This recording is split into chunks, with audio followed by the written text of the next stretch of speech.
제가 얼마 전 한 매체에 이런 제목의 칼럼을 쓴 적이 있죠. 별 의미가 없는 총선. 그래서 저희 뉴스 밑장도 쉬었습니다. 4.10 총선을 푹 쉬고 돌아온 김수민의 뉴스 밑장. 네, 반갑습니다. 오랜만에 또 이렇게 집단적으로 방송을 또 해보는군요. 자, 함께하게 된 멤버들 소개를 하겠습니다. 다 떨어져도 나는 되는 거야. 내가 괜히 인디야? 뭐? 0.7점 차이로 공모에서 탈락했다고? 인디계의 최경환, 이창원 안 나왔습니다.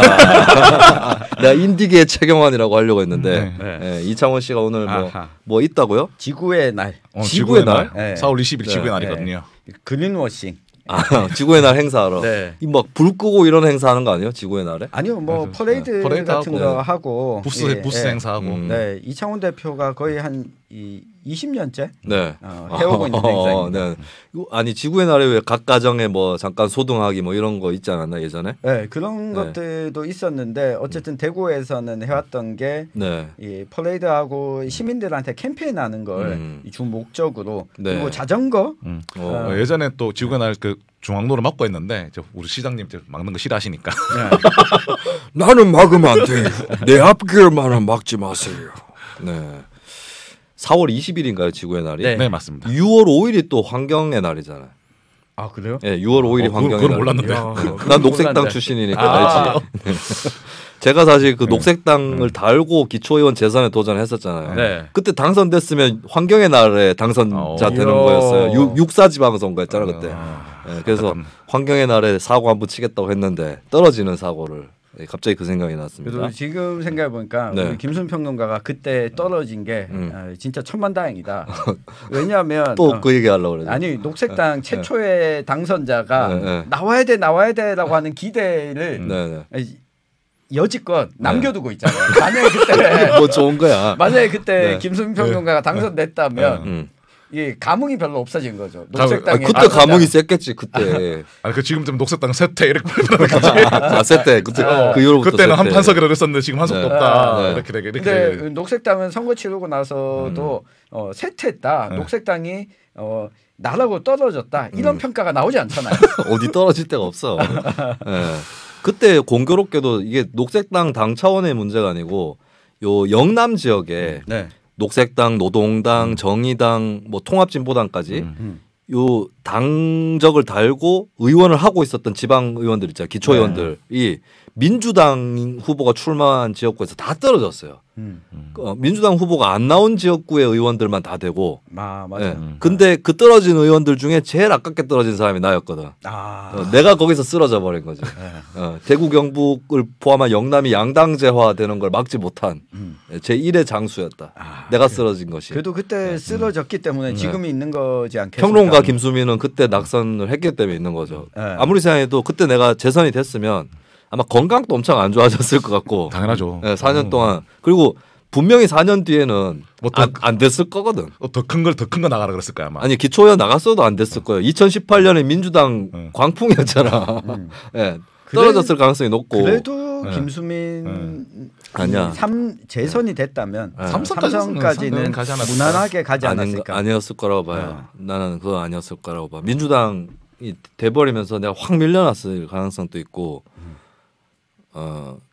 그 사실은 내가 정치를 그만둔 게 민주당 안 가려고 정치를 그만둔 것도 있어요.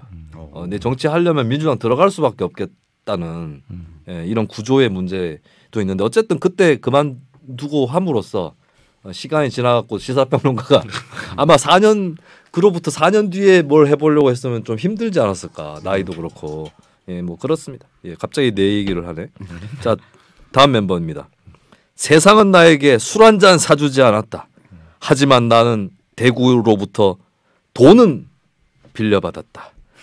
뉴스민의 양문석, 천용길. 대구 대출 받았어 지금. 양문석 이따가 얘기를 해야 될 것 같은데. 아니 잠깐 얘기할까요? 왜 대구에서 대출 받은 거죠? 양문석 씨는? 그래서 지금 뭐 이야기가 계속 언론 보도. 고향은 저기 통영인가 고성인가? 통영이고 언론 보도들 종합해 보면. 그러니까 그 사이에 뭐 김부겸 전 총리가 있었던 거 아니냐 이런 그 얘기 잠깐 나왔죠. 이런 이야기까지 나왔는데 근데 뭐 그 부분에 있는 것 같아요. 새마을금고 이사장들이 마을금고별로 있으니까 고객 유치들을 하고 사실 대출을 해주는 걸 마을금고 이금융권에서는 적극적으로 이사나 이사장이 하는 것 중에 하나가 이자를 많이 받아야 그렇죠. 많이 받아야 그 다음에 뭐 재선도 되고 하기 때문에 그런데 이사장과 이 관계가 있었고 그러니까 양문석 씨가 이사장하고 예전부터 친분이 있었던 거예요? 양문석 씨가? 그런 그렇게 지금 보도가 나왔는데 이사장은 이 대구 분을 또 어떻게 아시고? 뭐 좀 모르죠. 뭐 아름아름 이렇게 한 다리 건너서 아니 윤석열처럼 윤석열은 정호영하고 왜 뭐 친구의 친구였잖아요. 아니 근데 사실은 이게 사실 그런 거거든. 대구에 있는데도 구미농협에서 대출 받고 그런 분들 꽤나 많거든요. 그 사실 이게 소위 말하는 이제 대출 브로커들도 꽤나 많습니다. 사실 그렇기 때문에 그렇게 그러니까 그 특혜인 건 맞지만 굳이 수성구에서 특별하게 이상한 건 아니다. 사실 그런 사례 너무 많아서 그걸로 정치적 음모론 별로는 저는 아니다라고 생각하거든요. 왜냐하면은 제가 동구 살지만 어떤 사람은 뭐 수성구가 대출 받아 많아요 사실은. 그리고 특히 또 제2금융권 같은 경우는 아까 말한 것처럼 이게 실적이 사실 안정적으로 들어오지 않거든요. 대출 신청이 먼저 안 들어오기 때문에 상당히 공세적으로 대출 영업을 합니다. 그래서 뭐 안동에 노는 것도 대구에 건물 있고 막 이런 경우도 있어요. 그런 게 있기 때문에 그 자체로는 이상한 건 아니다. 다만 이렇게까지 한 거는 좀 일반적인 대출에 비해서 좀 무리수가 많은 게 사실이라서 그건 조금 이제 더 봐볼 필요가 있다 이런 생각이 드는 거죠. 지역이 대구인 거는 뭐 특별한 건 아닌 것 같다. 특별한 건 아닌 것 같다. 왜냐하면 그 실적을 쌓기 위해서 이런 조건에서 대출해 줄 거냐 했을 때 오케이 해준 곳이 이 대구에 있는 이 새마을금고였을 뿐이다. 저는 그렇게 봅니다. 하여튼 근데 처음에 소식 접했을 때는 왜 하필 대구에서 그것도 수성구에서 수성구 그리고 그 전에 논란 터지기 전에 양문석 씨 과거에 글 쓴 거 있잖아 논란들이. 그것 때문에 이제 김부겸 선대위원장이 반대도 하다가 둘이 마주쳤잖아 한번. 마주치니까 김부겸의 문제는 이 반말을 너무 잘 써. 그래서 친한 사이인 줄 알았어 나도. 그 김부겸 어깨 이제 양문석 어깨에 손을 딱 대고 지금 뭐 쉽게 얘기하면 취지는 지금까지 거는 봐주겠다. 근데 뭐라고 했죠? 정확하게 뭐라고 얘기를 한 게 더 나오면 못 막아준다. 근데 그 장면 때문에 사람들이 두 사람이 친했던 거 아니냐. 그래서 대구 수성 새마을금고로 연결된 거 아니냐 뭐 이런 얘기까지 나왔던 것 같아요. 김부겸은 그 정도까지 영향력이 있으면 아마 수성구 당선이 다시 됐겠죠.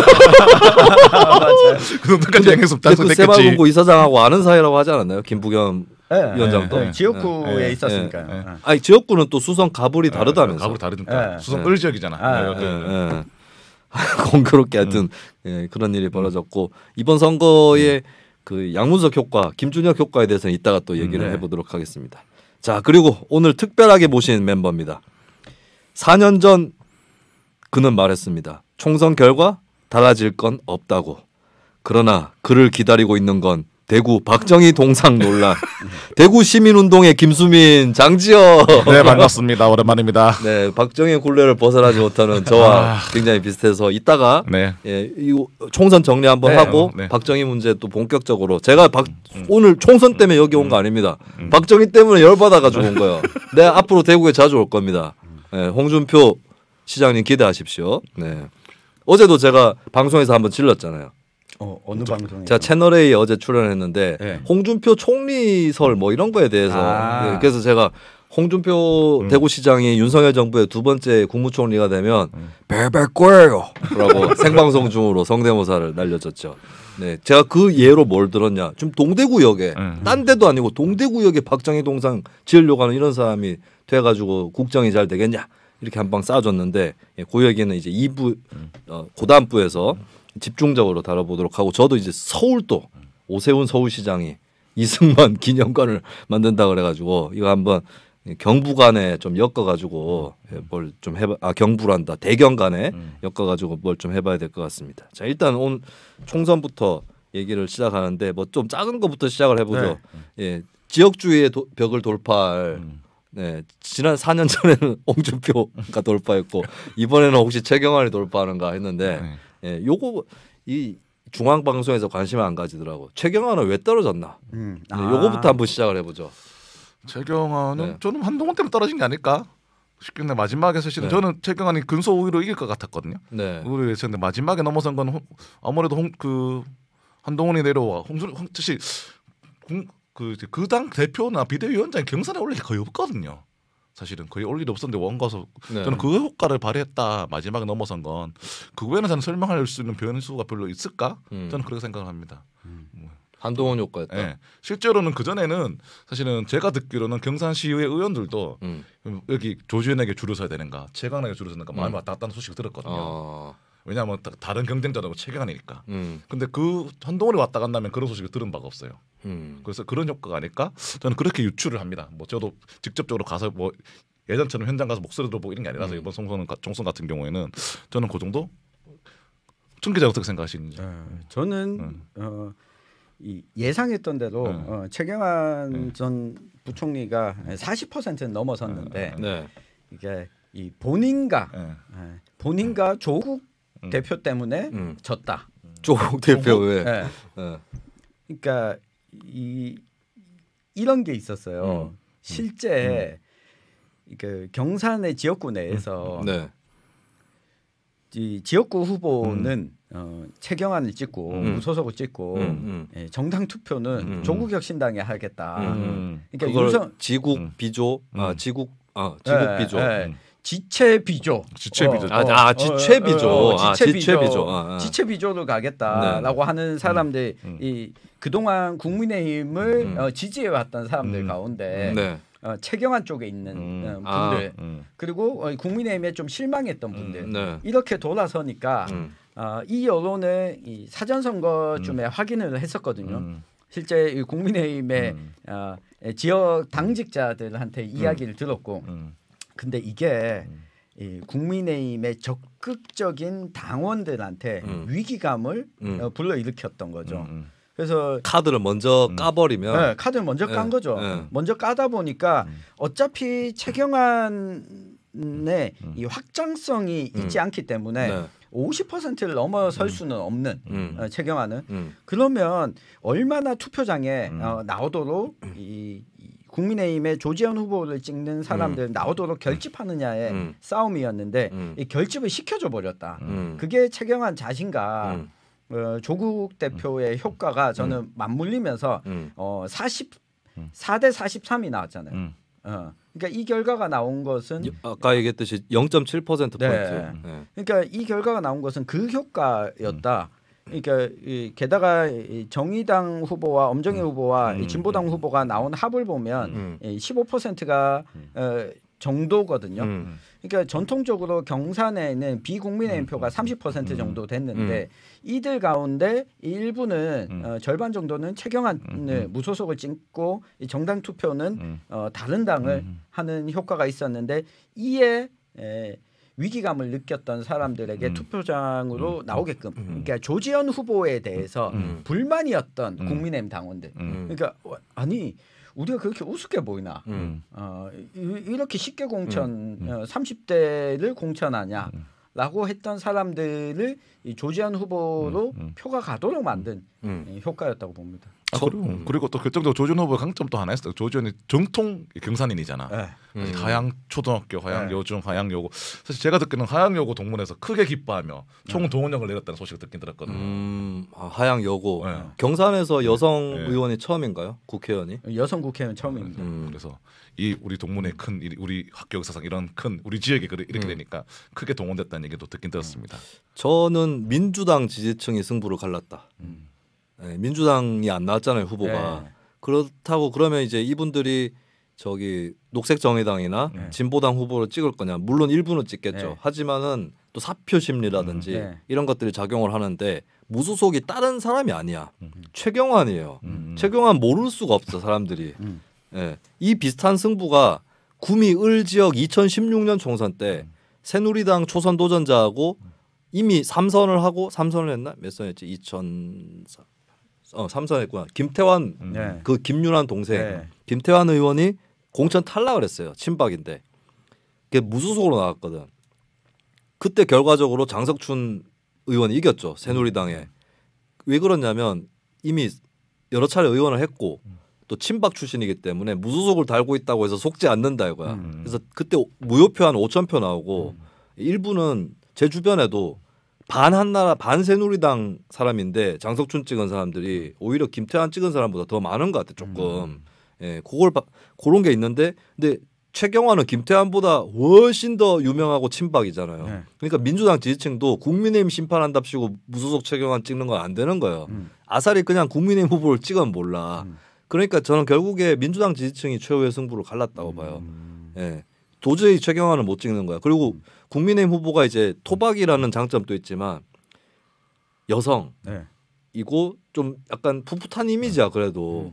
예. 그런 것들이 민주당 지지층 일부에서도 대통령실 출신이라는 건 좀 마이너스는 될 수 있는데 근데 최경환이 또 되는 것보다는 차라리 이 사람을 찍자 하는 조용한 표심들은 나는 있었을 거라고 보여요. 네. 저는 좀 다르게 본 게 민주당 지지층들 가운데서는 차라리 최경환이 낫다라는 이야기들을 들었었거든요. 그러니까 친박과 별개로 이 최경환 정도가 돼야 이 국회의원으로 뽑을 맛이 나지라고 하는 평가들이 민주당 지지층 내에서도 있었는데 그건 약간 민주당의 논리는 아닌 것 같은데 중진 선호 이거는 네, 당의 논리는 아니었는데 그러니까 민주당 지지층의 스타일은 아닌 것 같은데 당원들 중에 일부가 우리 당의 후보가 없으니까 근데 경상 같은 경우는 좀 복잡했던 게 이 민주당과 진보당이랑 그 비례연합정당 같이 하면서 선거연대를 대구에서는 다 했잖아요. 후보자 단일화를 했는데 경산에서는 못했어요. 경산의 민주당 지역위원장은 녹색정의당의 엄정희 후보 출마 기자회견장에 나와서 지지 선언을 했어요. 누가요?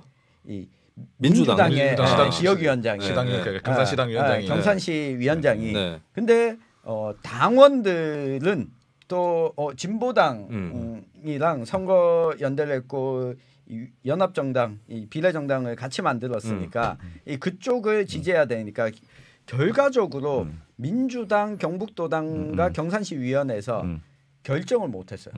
결정 안 하고 그냥 가버린 거죠. 그리고 또 한 가지 지금 통계를 보지는 못했는데 사실 저는 약간 인구 통계적인 변화도 좀 경산시에 요인이 있었다. 왜냐하면은 이게 최경환의 작품이긴 하지만 저 하양 쪽하고 신도시를 많이 개발했잖아요. 사실 전통적인 인구 구성이 아니었단 말이죠. 그렇죠. 사실은. 그래서 요거는 나중에 통계를 좀 봐야 되겠지. 아직 보진 않았는데 투표 결과 좀 동별로 보면 또 약간 유의미한 변화가 그렇게 아까 우리가 떠올릴 좀 보이지 않을까?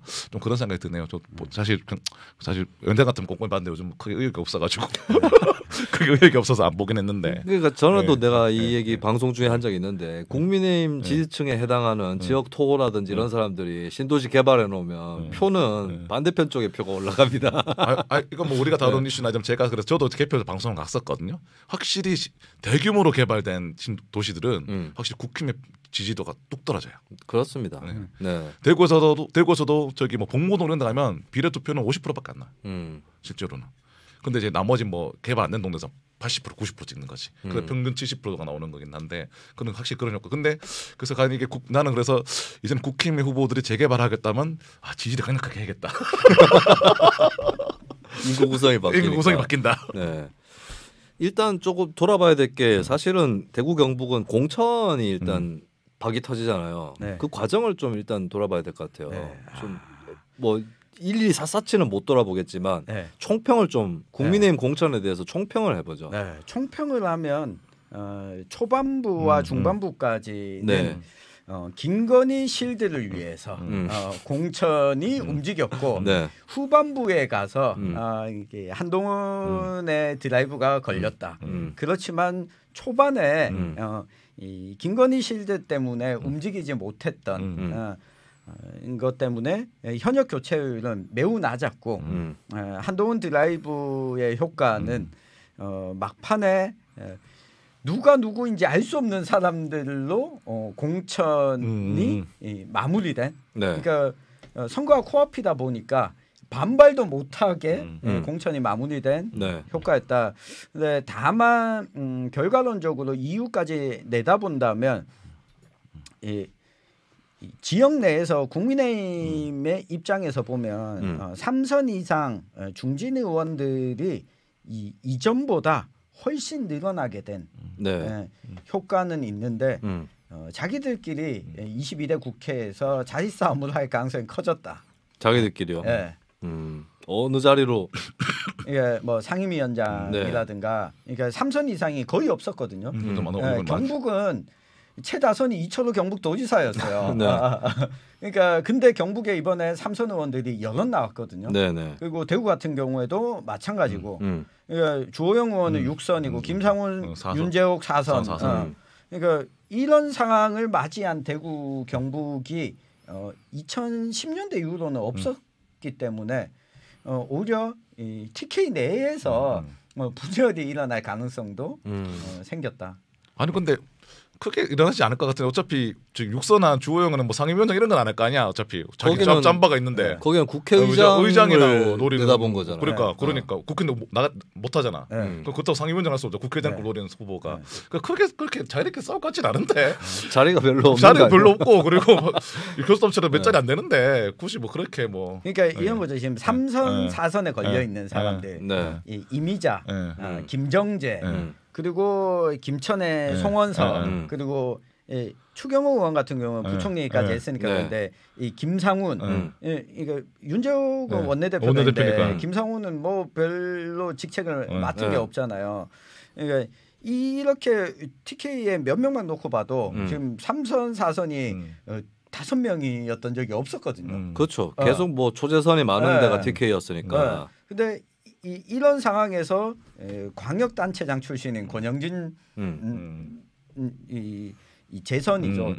들어오게 됐으니 오히려 결과론적으로는 좀 변화의 균열에 불씨는 남아있게 됐다. 총선 공천 결과가. 저는 그렇게 평가를 하고 싶습니다. 혹시 그들 중에 일부가 지방선거에 도전하는 가능성은? 대구시장, 경북도지사. 경북도지사는 도전 가능성이 있죠. 김정재 의원 같은 경우에는 계속 그 의사를 내비쳤었고 이 포항 출신 도지사가 없었기 때문에 그리고 김천의 송원석 의원 같은 경우에도 경북도지사 거기는 잘 몰랐는데 오케이. 그리고 이 일각에서는 추경호 의원에게 대구시장 해라 이렇게 주변에서 푸시하고 있는 다음 2년 뒤에 하라고요? 네, 2년 뒤에 하라는. 추경호가 처음 들어보세요? 아니요. 추경호 스타일상 하면은 공무원으로는 좀 편하긴 하겠지만 자기한테 별로 도움이 될까?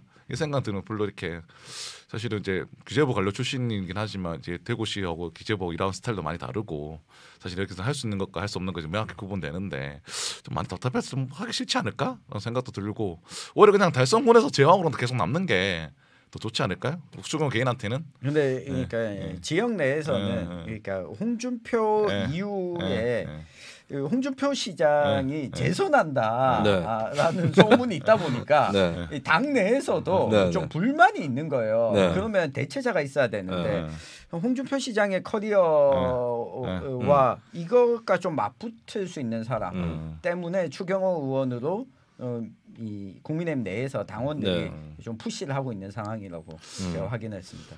추경호가 너무 그러니까 이게 득표는 높지만 존재감은 지역 정가에서 존재감이 너무 낮아가지고 심지어 내가 이번에 추경호 의원실 앞에서 추경호 아웃 들고 있었거든요. 그 사람들이 뭘 들고 있었다고? 추경호 아웃 이런 거 들고 있었단 말이야. 언제요? 이번에 총선 시기에 3월 4월 초에 들고 있었는데 다 그게 사람들이 워낙 선거운동 하니까 그게 추경호 선거운동인 줄 알아. 추경호 화이팅! 하고 지나가. 아웃을 뭘로 받길래? 아웃을 뭔데? OUT를 뭐 딴 걸로 받나? 그러니까 뭐지? 이러서 그랬거든. 그게 뭐 한마디로 뭐냐면 열심히 안 한다. 지역에서 그렇게 안 하는데 그러니까. 근데 평소에 추경호 의원 같은 경우는 지역구 관리를 굉장히 잘해와서 그러니까 이 경제부총리 마치자마자 했던 게 시장 돌기를 한 석 달 동안 굉장히 열심히 했습니다. 이게 예비 후보 등록 기간 때부터 이미 선거운동을 다 해놨기 때문에 이 본선거운동 공식 선거운동 기간에 선거운동을 잘 안 한다고 민주당 쪽에서는 막 비판을 하는데 이전에 선거운동을 민주당보다 훨씬 더 열심히 했기 때문에 더 할 게 크게 많지 않은 측면도 있는 거죠. 그리고 달성군에서 이렇게 나오면 달성군에서 인지도 높을 수 있는 대구시 안에 내발에서는 인지도 별로 안 높기 때문에 사실 그건 좀 추경호 의원이 고민한다면 또 돌파를 해야 됩니다. 사실 냉정하게 말하면 사실은 그래서 좀 어찌됐건 간에 이게 공천 과정을 놓고 보면 가장 잡음이 덜했던 2000년대 이후에 대구 경북에서는 그게 김건희 효과다. 그거 여사님 덕분에 특검법 재의결 그것 때문에 이준석 대표 개혁신당 이야기는 사실 중앙에서는 이야기가 나왔지만 TK에서는 크게 영향력이 없었고 이 특검법 재의결로 인한 효과 그걸 실제 이번에 당선된 국민의힘 재선 이상의 의원 몇몇 분들이 그 이야기를 했습니다. 이준석 바람은 한동훈 비대위원장 선임으로 대구 경북에서 막혔다고 봐야 돼요. 맞아요. 그래서 이준석 바람은 없었고 이렇게 국민의힘의 지역 정치인들에게만 이 바람막이 든든한 우산이 되어줬다. 누가요? 이준석이. 우산인 거니. 네. 그러면 국민의힘 당선자들이 많긴 한데 누가 최대 승자라고 봐야 될까요? 국민의힘 당선자 중에. 국민의힘 당선자 중에 가장 저는 최대 승자는 대구 경북을 다 놓고 보면 별 관심이 없을 수 있는데 박형수 의원이라고 봅니다. 이유는요? 박형수 의원이 지역구가 의성, 청송, 영덕, 울진. 새로 이번에 바뀌었죠. 네, 새로 바뀌었죠. 그게 지역구 골 때리는 게 지역구가 대각선이야. 어느 군에서 어느 군 가려면 한 번만 건너뛰는 것도 아니고 두 번을 건너뛰어야 갈 수 있는. 맞아요. 이렇게. 그러니까 어지간하면은 4개 군이다 그러면 4개 군이 옹기종기 붙어 있는 게 제일 좋은 거고 하다 못해서 그래도 A군에서 C군 갈 때 B군 거쳐서 한 번만 그러니까 한 번 쫑쫑 이렇게 가야 되는데 여기는 어떤 군에서 어떤 군 갈 때 쫑쫑쫑 해야지 갈 수 있는 와 이게 같은 선거구냐 싶은 그런 선거구가 돼버렸잖아요. 그러니까 고속도로도 이용해 고속도로로. 그러니까 박형수 의원 같은 경우에 선거구 획정 문제도 있었는데 선거구가 영주, 영양, 봉화, 울진 그대로 됐다면 이번에 영주, 영양, 봉화의 당선자가 임종드 전 국가안보실 차장인데 여기를 윤석열 대통령이 이 박형수 의원과 경선을 붙여서 지도록 했을까? 그랬을 때 박형수 의원 입장에서는 이 임종드 전 실장이랑 붙었으면 쉽지 않았어요. 게다가 고향이 울진 출신인데 이 지역구를 옮겨서 갔더니 울진보다 인구가 많은 의성에 김재원 전 최고위원이 있었는데 김재원 전 최고위원을 경선까지 붙여줬어요. 만약에 김재원 전 최고위원을 공관위에서 컷오프했으면 무소속 출마했을 거예요. 김재원 의원이. 김재원 전 최고위원이. 근데 경선을 붙여줘서 경선에서 이겼기 때문에 아주 본선을 무난하게 대구 경북 최다 득표율로 당선이 됐다. 그런 면에서 보면 경선을 앞두고는 김건희 효과와 더불어서 이 선거구 획정 이걸 한꺼번에 좀 누렸던 그러니까 공관위가 최대한 TK는 경선 쪽으로 가자라고 하면서 김재원 전 최고를 살려주게 되면서 본선도 어렵지 않게 선거를 치르게 됐던 이 공천 과정만 놓고 보면 최대 승자였다. 장지혁 활동가는 뭐 지금 경북 의원을 얘기하셨으니까 대구 지역의 국민의힘 그 당선자 중에 이 사람이 제일 최대 승자다. 전 유영아라고 봅니다. 사실 냉정하게. 유영아요. 사실은 유영아가 그렇게 친박 코인을 계속 타는데 그렇게 해서 어떻게든 그 친박 코인이나 이런 그 정치적 자산을 삼아서 국회의원 하고 싶은 사람 엄청나게 많았던 대구 경북에서 그 유일하게 해낸 사람이잖아. 사실은 그런 의미에서는 나머지 후보들의 뭐 낙하산도 있었지만 뭐 그렇게 해서 이게 박근혜 코인을 타서 이렇게 다시 국힘에 들어가서 이렇게 다시 이렇게 한다는 건 사실 저는 이 윤석열 정권 안에서 쉽지 않을 거라 봤는데 이걸 탔단 말이에요. 어쨌든 그리고 그런 걸 자기가 의식했었는지 사실 언론 이번에 총선 과정에서 언론도 거의 안 만났잖아요, 사실 맞죠? 그리고 사실 진짜 열심히 선거운동 했잖아요, 사실 열심히 선거운동 했기 때문에 70% 가까운 득표율로 이제 당선된 거란 말이에요. 사실 이거는 제가 봤을 때 이거는 유영아가 단순히 국힘이기 때문에 70% 된 거 아니라 이건 정치적 승리다. 이렇게 보고 싶거든요, 사실은. 그리고 동네에서도 생각보다 인기가 좋았어요. 잘생겨서. 잘생겨서 인기 좋았어요. 진짜로 홍석준보다 훨씬 낫다는 평가 많았어요. 그래서 이게 그 사람들은 그래서 이 국힘이 아니라 홍석준을 밀어낸 것도 유권자 입장에서 있는 거야 사실은. 사실 홍석준 사실 우리니까 알지 아무도 모르거든 서울에 가면. 근데 유영아 서울에 가면 알잖아. 큰 정치인이 내려온 거지. 왜 홍석준 TV에 자주 나오는데? 그래도 뭐 사무소 그래요. 자주 나도 일반 유권자 레벨에서는 모르는 레벨이니까. 근데 유영아는 어느 정도 들어봤거든. 그러니까 사실 큰 정치인이라고 생각한 것도 있고. 어쨌든 이 사람이 목표했던 인생에서 자기 목표를 다 달성한 사람이라서 이거는 그거고 나머지는 뭐 특별히 눈에 띄는 의원은 별로 없다. 뭐 4선 5선 우리 어르신들 거의 할배들이죠. 제가 봤을 때 이제는 거의 할배들이라서 주호영 의원 이런 사람들 보면 목소리 선거운동 때 목소리 들어볼까 이제는 중진 그러니까 원로급이야 이제. 목소리도 맛이 많이 갔어. 말투도 그렇고. 누가요? 주호영. 그래서 이제 할배들 아니면 이제 잘 모르는 젊은이들이 일어났는데 그렇기 때문에 유일하게 자기 힘으로 뭘 해냈다는 이미지를 준 건 유영아밖에 없다. 그 유영아 최대 승자다. 이런 거죠. KBS 대구에서 실시한 여론조사에서 그때 공천되기 전에 홍석준 유영아가 오차범위 내로 나오더라고요. 맞아요.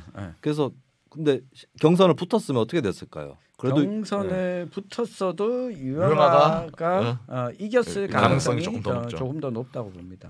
제가 알기로 근데 그건 어떻게 된 거예요? 박근혜 지원 유세를 한다는 얘기가 있었는데 아니요. 박근혜가 지원 유세를 한다는 얘기를 유영아 후보가 꺼낸 적은 한 번도 없었고요. 그러니까 언론에 한번 보도가 됐는데 취소됐다 뭐 이렇게 떴었거든요. 네, 제 기억에 그 이야기를 꺼낸 게 모 방송에 나온 다른 인사가 이게 이 박근혜 또 이 문재인 대통령 전 대통령이 그거 누가 얘기했더라? 유세를 하는데 이 박근혜 전 대통령도 곧 나와서 지원 유세를 하지 않을까. 저 그 방송을 보고 아니 저 진짜 근거가 있는 이야기인가? 그래서 실제로 그 지역구에서 그런 얘기는 안 돌았어요 사실은. 안 돌았다고요? 그래서 그 방송 누가 그렇게 얘기했는지 기억이 안 나네. 누가 그 국민의힘 인사죠. 그래서 근데 대구 사람이 아니었나? 아니었어요. 그 양반. 그래서 그 이야기를 하고 나서 갑자기 언론 보도들이 나오면서 지역에서도 갑자기? 물어봤어요. 막 여기저기 진짜 유세를 하냐. 유영하한테 그런 얘기를 들었다? 이런 거였던 것 같은데. 근데 유영하 후보도 이 박근혜 전 대통령 나랑 아는 사람이요. 서정욱 변호사가 CBS 한판 승부에서 맞아. 박근혜 대통령도 지원 유세 나갈 수 있어요. 성대모사 했다. 서정욱 변호사 저랑 개인적으로는 친합니다. 개인적으로 친한데. 그분 아주 시원시원 통쾌하게. 그분이 토론이 지저분하지 않아요. 목소리가 걸걸할 뿐이지 왜 토론하다 보면 내가 마지막 말 할래 이런 거 있잖아요. 없습니다. 나는 자기 할 말을 다 하면 다 끊어요. 난 다 있어요 이제. 거기가 고향이고 대구하고 경남 북부 지역 요쪽입니다. 고향이. 그분 또 창녕 이쪽인가? 창녕 합천 합천 이쪽이겠죠. 그리고 아마 대구 붙어 있는 어디 고령 뭐 하여튼 그런데 그래가지고 그 지역에서 정치를 하고 싶은 생각도 있는 분이에요 이분이. 근데 서정욱 변호사 얘기했구나. 근데 저는 안 믿었던 게 제 나름의 취재로 이미 알고 있었던 게 박근혜 전 대통령은 유영아 당선자하고 사진도 같이 안 찍으려고 한다는 정보를 입수했어요. 잘 안 찍으려고 하고 그래서 정치적으로 이렇게 지원해줄 생각이 별로 없는 걸로 알고 있어요. 네. 근데 박근혜 대통령이 움직이게 되면 사실 지역사회는 큰 경찰도 움직이고 다 드러나잖아요. 사실 그런 소식 한번 들은 게 없었거든요. 그래서 저도 무슨 소리지? 그래서 그렇게 사실 이건 뜬금없는 소리다 이런 생각했었거든요. 박근혜 떴으면은 국민의힘 개헌 저지선 무너질 수도 있는 거 아니었나? 수도권에서 무너지고 여기서는 이기고 그러니까 그런 소리를 스스로 아니 경북에서도 대구에서도 플러스는 아니잖아요. 특별히. 맞아요. 박근혜 뜬다고 어차피 그건데. 어차피 반대파면 더 집결하지. 그래서 박근혜 떴으면 진짜 개헌 저지선 무너졌다. 나는 아직도 이해가 안 가는 게 한동훈이 박근혜 만나잖아요. 그건 어떻게 평가하십니까? 그냥 미친놈이죠. 왜 그랬을까요? 한동훈 왜 박근혜 만나는데? 저는 이게 악수라고 봤는데 막판에 가서 그것도 막판이었잖아요. 그죠? 쫓기니까 이 집토끼들 표를 최대한 긁어 모아야 되겠다. 이 생각을 한 것 같아요. 그러니까 그게 이 수도권은 물론이고 이 부산 경남까지도 이 보수 정당을 지켜야 된다. 국민의힘을 지켜야 된다. 이 정서를 불러일으키게끔 하는 게 목적이었던 것 같은데 네. 이 수도권의 격전지에서는 네. 마이너스가 될 게 저는 분명했다고 보고 그걸 감수하고라도 이 PK 이 TK보다 이 PK를 보고 저는 박근혜를 만났던 것 같아요. 그리고 기본적으로 우리가 전직 대통령을 만나는데 어떤 그림들이 있잖아요. 사실은 정치적으로 할 때 만날 때 사실 우리가 많은 사람들이 없겠지만 뭐 누구는 전두환도 만나고 다 하는 거잖아. 네. 그런 그림조차 제대로 못 그리는 거야 사실은. 사실 그림의 효과도 별로 없어 사실 내가 봤을 땐. 이거를 왜 하지? 얘는 정말 정치를 하나도 모르는 이런 사람인가? 사실 어떤 전직 대통령 만날 때 준 메시지가 다 분명히 네. 그림을 그리는 것들인데 이런 것도 하나도 안 느껴져. 그러니까 이거 이 짓을 왜 하지? 정말 정치 아마추어다. 내가 측근에서 분명히 만났을 거다라는 생각 드는데도 그렇게 하더라고 사실은. 그러니까 이게 선거에 그 여의도 연구원에서 여론조사를 계속 돌렸잖아요. 네. 중간 보고서들이 올라오는 과정에서 쓸 수 있는 카드가 별로 없다 보니까 이 악수를 급하게 좀 선택했던 것 같다. 그 이번에 이 지역을 좀 망신시킨 분들이 있어요. 국민의힘에서 선거를 지휘한답시고 하는 분들이 홍석준 의원요. 네. 포함해서 홍 의원 포함해서 국민의힘 선거대책위원회 굉장히 위험한 진용이었던 게 영남 출신이 너무 많은 거예요. 위험하네. 네. 영남 출신이 많은 게 대표적으로 이제 종합상황실장이 이만희 의원입니다. 이만희 의원 제가 한번 그 종편에서 제가 이만희 의원을 공격한 적이 있습니다. 그 이만희 의원을 공격한 게 아니고 국민의힘을 공격한 건데 아니 맞죠? 영천시장 선거 무소속한테 졌는데 단수 공천되냐? 그래서 내가 뭐라 그랬냐면 클리스마를 단수 공천하냐? 제가 그런 얘기를 한 적이 있고, 근데 이만희 의원이 종합상황실장이었고 이번에 국민의힘에서 홍석준 의원하고 저기 경북 고령성주 7곡의 정의용 의원이 부실장이었어요. 그리고 그 윤석열 측근 출신인 저기 부산 해운대 주진우 검사 출신 그 사람이 또 여기 들어와 있어. 종합 그 사람도 이 네 명이서 뭐 하겠다는 건데. 수도권 선거를 알아? 이 사람들이? 그러니까 맨날 지는 거지.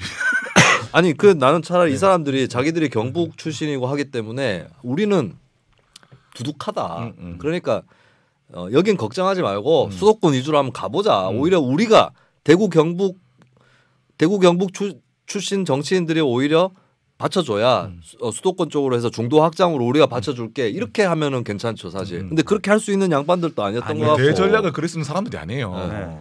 그 이번에 국민의힘 선거운동 되게 웃겼던 게 미국 대선으로 치면은 경합주를 피해 다니는 선거운동 방식. 이기고 있는 지역에서 더 이기는 선거운동 방식. 그게 무슨 의미가 있어 지금. 그러니까. 선거구제들을 이해를 못하고 있어 이 양반들이. 그렇게 하고 싶으면 그 완전 연동형 비례대표제나 대선거구제를 해. 그렇게 하고 싶으면. 완전 연동형으로 하면 가능성이 있지. 근데 이런 선거제도 자기들이 만들어놓고 왜 그래. 소선거구인데 격전지에서 이겨야 될 거 아니에요. 그런 게 전혀 아니었다고 하는 거고. 근데 한동훈은 내가 한 가지 의심되는 게 있어요. 이번에 박근혜 만난 게. 한동훈은 이번 총선을 이기는 게 목표가 아니었던 거야. 나중에 지가 대선에서 이기는 게 목표였던 거야. 그래서 이번에 다 치른 거야 그거를. 경쟁자를. 아니. 나중에 박근혜 안 만나도 되게. 나중에 만날수록 더 위험한 거잖아요. 한동훈이가 대선에 도전하는데 그때 가서 또 만나고 하면 더 위험한 거잖아. 근데 한동훈이도 어떻게 보면은 어디까지가 의도였는지 모르겠지만. 골수 선거운동을 한 거 아니에요 이번에. 한동훈 하면 기억나는 게 범죄자, 그다음에 2조 심판, 종북, 기껏 하나 이제 정책 들어간 게 재개발이에요. 예. 범죄자는 112에 신고하시고 저희 종북 간첩은 111, 113에다가 신고하시라고. 근데 한동훈이 앞으로 그렇게는 안 될 거거든. 그렇게 정치를 하면. 근데 요번에 그냥 아예 골수로 한번 가버린 거야. 혹시 그런 의도도 있었던 게 아닌가. 사실 냉정하게 얘기해서 윤석열이나 한동훈 입장에서 두 가지 중에 하나만 골라라. 의회 다수파와 다음 정권 두 개 중에 하나를 고르라 그러면 어느 걸 고를 것 같아요? 다음 정권. 다음 정권이거든. 그러니까 애들이 보면은 이번에가 정책 선거가 실종됐다고 하는 지점에서 사실 마찬가지로 얘들 큰 정치인이 아니야. 국가 비전이 뭔가 나오는 게 아무것도 기억에 남는 게 아무것도 없는 거잖아 우리가. 저는 사실 국가 비전은 범죄자를 잡겠다. 그건 원래 그건 검사가 하는 일이지. 검사나 경찰 하는 일이 대통령이 하는 일이 아니잖아. 대통령이. 군인 출신 대통령들이 안보를 지켰듯이 검사 출신 정권이 범죄자를 소탕합니다. 윤석열 보면 검사뿐만 아니라 경찰 출신도 은근히 엄청 좋아하잖아. 윤석열이 아끼는 정치인들이 경찰 출신이 엄청 많아. 또. 맞아요. 뭔가 때려잡고 이런 사람 좋아해. 하여튼 그 대구 경북의 이번에 의제는 뭐였어요? 없었다고 봐야 되나 그냥? 없었습니다. 아예 없었나? 네. 없죠. 뭐 기억나는 게 아무것도 없죠. 우리가 뭐 정책 의제, 개발 의제조차도 없었습니다. 개발조차도. 네. 그러니까 제가 이번에 아마 민주당 TK 지역의 민주당 후보들의 정책과 면면을 살펴보면 그나마 긍정적으로 지역에서 자발적 지역적 의제를 가지고 나왔던 게 그 구미을에 나왔던 김영건 전 의원, 김영건 후보 같은 경우에는 이 구미를 신재생 에너지로 이 반도체와 결합해서 이 방향으로 시가 가야 된다. 이 의제가 나온 것 이외에는 대구 지역과 경북 지역의 민주당 후보들도 전부 다 정권 심판 이걸 가지고 나왔고, 그러니까 민주당 지역 민주당의 문제는 대선하듯이 선거운동을 한 건. 국민의힘은 그 수도권의 문제는 소선거구제 방식으로 해야 되는데 그렇게 안 했다는 거고, 민주당은 그 우리 지역 대구 경북 지역 민주당은 대선하듯이 선거를 치르는. 그래서 지역적 의제를 가지고 선거를 시작부터 끝까지 치렀던 사람이 김영건 의원 정도였던 것 같고, 나머지 지역들의 경우에는 그나마 뭐 이렇게 정권 심판 강민구 후보 같은 경우에는 정권 심판이 아니라 어쨌든 대구에서 경쟁시켜 달라. 김부겸의 전략 그 꾸준히 썼고, 그래서 결과적으로 놓고 보면 강민구 후보 같은 경우에 30% 얻었고 김영건 후보도 33%를 얻었고 대구와 경북에서 각각 최다 득표를 했는데 밭이 좋기로 밭이 기존에 야당의 표가 많이 나왔던 지역이긴 한데 이와 비슷하게 야당의 기존에 표가 많이 나왔던 달성군과 달서구 갑을 지역을 보면 28%가 안 나왔거든요. 그러니까 원래 수성갑이랑 구미을 정도가 나오는 지역구 비슷한 지역구들인데 그쪽은 26에서 27 정도가 나왔거든요. 이거는 정권 심판만 밀었던 민주당 후보들에 대해서 유권자들이 별로 반응하지 않았던 결과가 아닐까. 그래서 제가 화가 나는 게 제가 그 총선 1년 전에 뭐 민주당 관계자들 만나고 뭐 좋은 공약이 없느냐, 지역 기정 공약이 없으냐. 그럼 사실은 그 김경수가 가져간 그 대광역권 프로젝트를 다시 우리 방식으로 변경해야 된다. 사실은 불경은 사실 단일한 벨트가 아니다. 왜냐하면 울산에 가는 대규모 대부분의 부품업체는 포항, 경주, 영천, 대구, 달성이거든. 그러니까 이게 벨트란 말이야. 경부 고속도로 따라 있는. 사실 이게 핵심 벨트예요. 사실. 그래서 울산은 대구 경부가 붙는 게 더 유리해. 그러니까 이 부품 벨트를 예전에도 GUD라고 얘기를 했었죠. 이 벨트를 더욱더 확산시켜 어떻게 발전시킬 것인가. 거기에 대한 비전과 이런 거 제시해. 거기에 대한 노동자 사장들도 이해관계가 많다. 맞아. 돈 있는 사람들도 사실은 그런 이해관계가 많기 때문에 이게 핵심이지. 뭐 이상한 거 제발 하지 마라. 그리고 그 당신들이 이거 던짐으로써 오히려 부산 경남에 있는 민주당하고도 좀 분리될 수 있어 독자적인 목소리를 낼 수 있는 거 아니냐. 지역 비전을 던지는 그렇게 수도 없이 말을 했는데도 던지는 사람 아무도 받아들이는 사람 아무도 없는 거죠.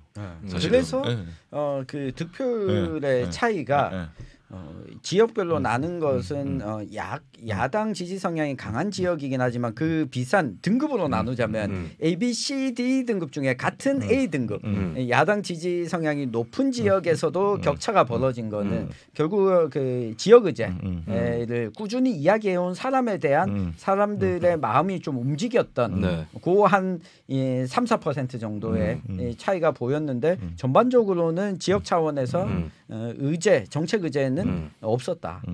민주당 후보 중에 최다 득표율이 누구였죠? 김영건 구미을의 김영건 전 의원 33%. 네. 아니 구미는 진짜 신재생 에너지로 가야 돼요. 그러니까 사실은 그 구미 같은 경우는 구미의 일본 기업들이 이제 뭐 좀 오는데 사실 그런 점도 있었다고 해요. 원전 쪽에서 만드는 전기들을 쓸 수 있다라고 하는 거는 있었는데 근데 사실 따져보면 경북으로 치면 구미는 동해안에서 제일 멀잖아 어차피. 예. 그런 것도 있고 그리고 이제 지금 윤석열 정부 들어서서 구미에 그걸 지으려고 하는 게 있죠. SMR. 예. 구미공단에 SMR을 짓겠다. SMR 근데 도대체 나는 그게 언제 될런지. 계속 실험의 성공 소식만 들려고 상용화의 성공 소식 안 들려오는 것 같은데. 그리고 SMR도 안전을 더 철저하게 지으면은 크게 못 줄인다는 설도 있어요. 그래서 어떤 원전 학자들은 차라리 중우장대형 원전이 낫다는 아사리. 근데 어차피 원전은 물을 많이 써야 되잖아. 그렇죠. 근데 낙동강이 사실은 수량이 일정하게 잘 나오는 강이 아니잖아요. 네. 그 지을 수 있나 그게 궁금해? 근데 SMR은 물이 어느 정도 들려나? 말이 안 들 수도 있지 않나? 그러니까 SMR을 몇 개 짓느냐에 따라 다른데 구미공단을 다 돌리기 위한 정도라면 SMR보다는 신재생 재생에너지가 훨씬 낫죠. 구미공단에 태양광 패널 공장 지붕에 설치하면 된다니까요. 그 SMR은 한강 옆에 있어야 돼. 그래야지 안정적으로 나와. SMR은 나는 국민의힘이 정말 시시한 정당인 게 이번에 국회를 이전한다고 했잖아요. 세종시로. 그리고 거기를 뭐 문화와 금융의 중심지로 만든다고. 국민의힘이 원전에 진정성 있으면 국회 그 자리에다가 원전 지으면 되잖아. 그 옆에 한강물 바로 끌어다 쓸 수 있는데 옛날에 박정희 전 대통령께서는 행주 외성도 원전 부지로 검토했었습니다. 수도권에 원전 못 지으라는 법 없으니까 진짜 원전 짓고 싶어하는 사람들은 이제는 수도권에 지어라. 내가 반대 안 할게. 나 수도권 살지만. 그 지금 그림도 예쁘게 나오겠다. 여기다 섬 딱. 그러니까 원전 좋아하는 사람들은 수도권에 제발 좀 짓고 경북이 지금 경북이 이제 지을 때 더 어딨나? 예? 그리고 구미 자체가 공단 성격 자체가 신재생에너지 잘 되면 구미공단도 잘 돼요. 예전에 2010년대 중반에 조선일보에 기사가 났는데 구미공단에 LG에서 만드는 패널 없어서 못 판다. 그거 지금 어떻게 됐죠? 지금 파주로 갔죠. 그러니까 그 태양광 자체도 좀 위축이 됐잖아 산업이. 아니 구미는 태양광으로 먹고 살아야 된다니까. 그래서 원래 김관용 지사께서도 김관용 지사의 지론이 뭐였습니까? 원전도 늘리고 태양광도 늘린다. 맞아요. 태양광 줄이자고는 안 해. 경북 지역도. 왜냐하면 구미 같은 데는 태양광을 먹고 살아야 되니까. 근데 좋은 게 어차피 구미 자체가 지형이 강변도 있고 해서 지형 자체가 평지가 많아요. 구미는.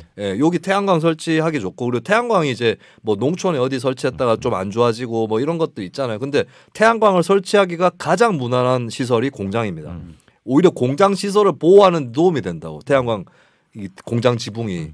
공장 지붕에 이게 내가 재선 때 공약이었거든. 그리고 도시도 시원해져. 열을 많이 흡수하니까. 그렇죠. 구미공단에 그거 루프로 덮어버리겠다. 이게 내 공약이었거든. 재선 때. 내가 재선 실패해가지고 지금. 그리고 근데 하여튼 김영건 의원이 태양광으로 잡은 거는 당연히 잡아야 되는 거고 잘 잡은 겁니다. 제가 그 이야기를 드렸던 것 중에 데이터를 비교해 보면 이렇게 나옵니다. 그러니까 지역구에서 민주당 또는 뭐 진보당, 새진보연합이 얻은 득표율과 비례대표 득표율을 비교해 보면 앞서 제가 이야기했던 강민구 후보와 김영건 후보는 더불어민주연합과 조국혁신당의 합보다 더 얻었습니다. 더 얻었다. 근데 나머지 지역들 보면 국민의힘도 반성해야 되는 게 이 지역구의 민주당 후보의 준표보다 더불어민주연합과 조국혁신당의 합이 2%에서 많이 나는 곳은 4%까지 더 얻은 지역들이 있습니다. 그러니까 지역구에 국민의힘을 찍어주기 싫은 그러니까 개혁신당으로 간 표들이랑 뭐 이렇게 다른 기타 정당으로 간 거 빼고 이 두 개 정당의 간 표가 국민의힘 지역구 후보보다 많거든요. 그것도 아까 말했던 신도시 지역이 확실히 조국 혁신당의 표가 더 많이 나와요. 오히려 옛날 동네 4050 세대하고 옛날 동네 같은 경우는 이게 우리가 생각하는 그 국힘과 민주당의 구도가 나오는데 신도시 지역은 확실하게 그 민주당 넘어서 확실한 표가 조국 혁신당 표가 많이 몰려. 그래서 그 표는 민주당 지지자라기보다는 그 전에는 국힘 지지했던 그룹들이 찍었다고 좀 유추할 수 있는 건데 그런 표는 많이 뺏긴 거죠 사실은. 그러니까 지역구는 국민의힘이 70%가 넘었지만 정당 득표율을 보면 60%거든요. 원래 예전에도 그랬었죠. 근데 이게 더불어민주연합이나 조국혁신당의 간표가 지역구의 민주당 표보다 더 나오는 경향이 있었고 확실히 어쨌든 이 지역구의 후보자의 차이 그동안 해왔던 것의 차이가 선거 결과는 데이터로 보여주고 있다. 그리고 사실은 너무 후보자들 차이가 너무 많이 났어요. 내가 사는 우리 지역구도 마찬가지고 CJ 사장님인데 우리 그 뭐지 전직구의원 CJ 사장 대 전직구의원 이런 식으로 나오면 사실은 두 번 후자가 민주당 후보. 사실은 이게 약간 양면적인 양면적인 부분이 어떻게 보면 국민의힘은 지역구 표를 챙기면서도 비례 정당에서 빠져나간 표들이 있어서 이게 이제 정권 심판이 그래도 국민의힘 후보를 찍은 사람들 사이에서도 정권 심판 표심이 작용했다라고 해석을 할 수 있는데 근데 반대로 또 보면 비례를 야당을 찍으면서 국민의힘 후보를 찍은 사람들도 있다는 거잖아요. 이거는 그 야당 쪽의 후보라든지 선거 운동이라든지 지역 의제라든지 이런 것들이 별로 좋지 않았다라고 하는. 저는 그 두 가지 다. 제가 그래서 모 정당의 관계자를 만나서 이렇게 이런 후보 왜 냈냐고 물어보니까 자기도 참 부끄러워서 말 대답 못 하더라고. 민주당 쪽. 그리고 민주당은 진짜 어쨌든 간에 이번에 수도권에서는 소선거구제 득을 받지만 대구 경북에서는 제가 뉴스민 기사로도 썼는데 왜 장세홍 전 구미시장하고 김영권 전 의원이 왜 같은 구미 을 지역에 경선을 붙어가지고 아니 둘 다 본선에 내보내야 될 사람들인데 근데 자 그거는 이제 그 두 사람 사이에 지역구 조정이 실패한 부분을 떠나서 이게 대선거구제였으면 그냥 둘이 다 나가면 되거든. 둘이 나가서 본선에서 경쟁하면 돼요. 근데 소선거구니까 그나마 있는 자원도 아니 대구 경북 정치에서 민주당 출신 시장과 민주당 출신 의원이 왜 둘이 하필이면 구미 을에 나가게 됐냐 했을 때 뭐 떠나서 구조 문제. 그래서 나는 진짜 영남 지역 민주당 그리고 이번에 부산 경남 또 깨졌잖아. 부산 경남 또 전재수 내가 그래서 부산에 5, 6돈을 뜰 줄 알았는데 전재수 독도만 남았다라고 얘기를 했는데 지금 영남 지역 민주당은 진짜 결사 그거 단결해가지고 대선거구제 중선거구제 따내야 됩니다 이거. 저기 수도권 국민의힘하고 손잡고 따내야 돼. 그래죠. 근데 이게 사실은 저는 진보 정당도 사실 그런 의미에서 사실 중선거구제 아니 대선거구제 해야 된다. 사실은 그러면 사실은 뭐 해야 된다는 말 이게 뭐냐 어떤 사람들은 우리 어떤 선거제도 개혁 방향이 꼭 연동형 비례대표 확대 그거의 그 원칙인 양 좀 이해하시는 분들 꽤나 많아요. 그래서 그것이 원칙에서 어긋나는 일이다 이렇게 주장하시더라고요. 그래서 이거 원칙의 문제가 아니다 이거는 이거는 여러 가지 고를 독일식 제도가 더 특수하고 더 기이한 제도라니까. 우리 저 해외 선진국 대다수는 대선거구제를 합니다. 그래서 그런 것들을 좀 많이 아쉬웠다. 사실은 저는 그러면서 아까 말한 거기다가 지금 원외 정당이든 뭐 소수 정당이든 다 붙어서 그 오히려 말하는 대선거구제 연합 정치 세력이 좀 만들어져서 압박해야 된다. 좀 이렇게 생각을 좀 합니다. 잠깐 짚고 넘어갈게. 이번 선거에서 느껴지는 그 김준혁 양문석 논란은 어땠습니까? 저는 분명히 영남 지역의 야당들한테 엄청 타격을 줬을 거라고 보는데 아니었다고요? 전혀 없었습니다. 왜 없지? 이게 김준혁 그러니까 이런 부분인데. 대구 경북 지역에서 이 중도층이라고 하면 이 중도층들 사이에서 내가 국민의힘 정권을 심판할까? 그렇다. 아니야. 그래도 민주당이 더 문제야라고 하는 사람들한테는 민주당의 문제의 최대치는 양문석 김준혁이 아니라 이재명 대표가 있기 때문에 그냥 이재명이에요. 이재명이요. 아니 뭐 이재명 대표처럼 저렇게 재판받고 있는 것도 아닌데 여기에서 정권 심판하겠다고 민주당 찍은 사람들은 그 뭐 이재명 대표도 있는데 저 정도를 가지고 뭐라고 그러냐라고 하고 또 이 중도층에 있는데 내가 진짜 정부가 마음에 안 들지만 그래도 정권 초창기에 힘을 실어줘야 되니까 국민의힘 찍어주겠어라고 하는 사람들한테는 이 김준영 양문석이 아니라 이재명 때문에 나는 민주당 못 찍어주겠어라고 하는 거기 때문에 그러니까 김준혁 양문석의 영향을 받을 정도의 사람은 이미 이재명 대표 때문에 민주당을 안 찍고 있다. 그렇죠. 중도층의 입장에서는 지금 이 당의 문제는 이재명이거든요. 다른 게 중요한 거 아닙니다. 다른 거는 늘 일어나는 정치권의 범죄일 뿐이지. 늘 일어나는 정치권의 범죄일 뿐이지. 지금 그런 게 아니에요. 그러니까 지금 부산 경남은 김준혁 양문석이 영향을 끼쳤을 거라고. 아마 뭐 끼쳤을 수도 있겠는데 제가 부산 경남은 실제 만나거나 여론을 듣거나 또는 뭐 당직자들로부터 여론의 민심도를 파악한 게 아니라서 뭐라 말은 못 드리지만 대구 경북은 확실히 전혀 영향이 없었다. 이재명 때문에 이미 저하돼 있었다. 심지어는 옛날에 민주당파였다가 이재명 때 민주당파 안 찍은 사람 많아요. 오히려 예전 고정 민주당파였는데 이제 이재명을 싫어서 나온 사람. 맞아요. 서로 오히려 지금 수도권 좀 새로운 미래 같은 이런 사람들이 있는데 뭐 굳이 뭐 그렇게 양문석이 뭐 대단히 중요해. 부산 울산 경남 쪽은 좀 이 변수들이 또 얽혀가지고 이제 하필이면 문재인 전 대통령이 막판에 또 연설을 해가지고 문재인 역풍 본 거 아니냐 뭐 이 해석도 나오고 있거든요. 근데 제가 봤을 때는 사실 문 전 대통령이 나서지 말았었어야 돼. 뒤집었었잖아. 근데 제가 봤을 때는 그러면 대구 경북에서는 이재명 역효과로 이미 민주당이 축소돼 있는데 부산 울산 경남은 좀 버틸만 하잖아요. 저는 오히려 문재인이 있어서 버텼다. 노무현 문재인 때문에 버틴 측면이 있다. 부산 울산 경남이 대구 경북 사람들보다 이재명에 대해서 더 민감해야 될 이유는 없잖아요. 맞아요. 근데 버티고 있는 거는 오히려 문재인 노무현으로 이어지는 그 계보 때문에 버티고 있는 거고. 예, 그러면은 제가 봤을 때는 근데 이재명 때문에 무너진 부분 있으면 거기는 벌써 좀 샜을 거고. 근데 저는 그 민주당 공천 파동 때 그때는 야 전재수만 당선되겠다 싶었어. 그때. 예. 근데 다시 올라가는 거예요. 다시 올라가는데 다시 깔아앉은 거는 저기는 미세하게 김준혁 양문석 영향을 끼쳤다고 봐야 될 것 같다. 부산 경남은 저는 그렇게 봐요. 제 생각에는 좀 그런 것 같은데 저도 부산에서 잘 모르긴 하지만 사실은 이제 부산의 파고가 선거는 또 바람이라는 게 있잖아요. 바람이 불고 있어.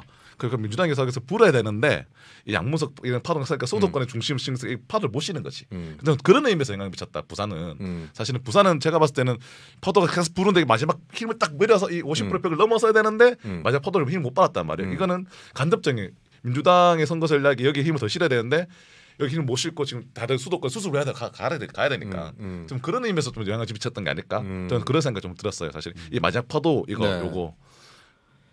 이제 야당의 두 대표 이재명 대표, 조국 대표 이제 비호감층이 있잖아요. 근데 대구 경북의 경우는 사실 호남에서는 조국 혁신당이 이겼잖아요. 더불어민주연합한테. 대구 경북은 어느 정도? 더불어민주연합이 이겼습니다. 조국 혁신당. 혹시 조국 혁신당이 더 높게 나온 지역이 있나요? 네, 있습니다. 세부 지역 중에 세부 어디가 지역 있죠? 중에 제가 세부 지역을 확인 안 해봤는데 이게 이 더불어민주연합이 한 17% 정도 나왔고 조국혁신당이 11.5% 정도. 좀 차이가 났네. 네, 차이가 났습니다. 근데 그럼 뭐 요 두 가지 영향이 있었습니다. 이번에 어쨌든 더불어민주연합에서 이 대구 경북 출신 후보를 냈던 그 영향이 있어서 더불어민주연합으로 찍어줘야 된다. 반면에 조국혁신당 같은 경우에는 특별히 이 지역 출신 정치인이라고 하는 인사를 공천하거나 뭐 이런 부분이 빠져 있었죠. 네. 아무튼 뭐 그런 것도 하나 있었던 것이. 근데 조국 혁신당이 이긴 지역이 어디예요? 대구 경북에 있긴 있어요? 예, 찾아봐야 되나? 그 지역의 특성이랄까 이런 게 대구 쪽인가? 아니면 뭐 조국이 잘생겨서 그런 거죠. 아니 그러니까 어느 지역에서 더 높게 나왔냐고 조국이. 하여튼 근데 동단위에서는 조국 혁신당이 이긴 게 꽤 많았어요. 민주당을 제낀 경우가 동단위에서는 엄청나게 많았고 하기는 근데 또 그러니까 국힘 기존에는 국힘을 찍는 사람인데 국힘에 대한 소속감 아주 약한 사람들 있잖아요. 가끔씩 야권 그러니까 비국힘으로 돌아오는 사람들은 그 사람들 사실 다 조국 혁신당을 갔어요. 평소에 아무 생각 없이 국힘이지만 어떤 계기가 있으면 국힘을 버릴 수 있는 사람들 그런 사람도 조국 혁신당으로 대거 이동해요. 원래 국힘 지지했던 사람이 국힘 지지인데 약간 가끔씩은 이제 나가는 사람들 있잖아요. 그런 분들은 거의 다 대부분 조국 혁신당으로 갔어요. 조국 혁신당 미래가 좀 어둡다고 보는 게 그 표는 계속 조국 혁신당으로 안 갈 수밖에 없는데 원래 국힘 지지했던 사람이 왜냐하면 이거 깊이 들어가 보면 사실은 이제 이미 끝난 사람이다 어느 정도는. 근데 워낙에 사실 고분들 그러니까 원래 좀 보수 성향인데 조국 혁신당 찍었다는 거는 야 근데 조국 그 범죄보다 이재명 윤석열 쪽이 훨씬 심각한 거 아니냐 이렇게 돼서 찍은 거라서. 제가 일단 한 군데 확인했는데 대구 수성구가 조국 혁신당이 그럴 줄 알았다. 맞다. 수성구가 살짝 높네. 살짝 높게 나왔습니다. 13.47 대 12.34 이렇게 나왔고.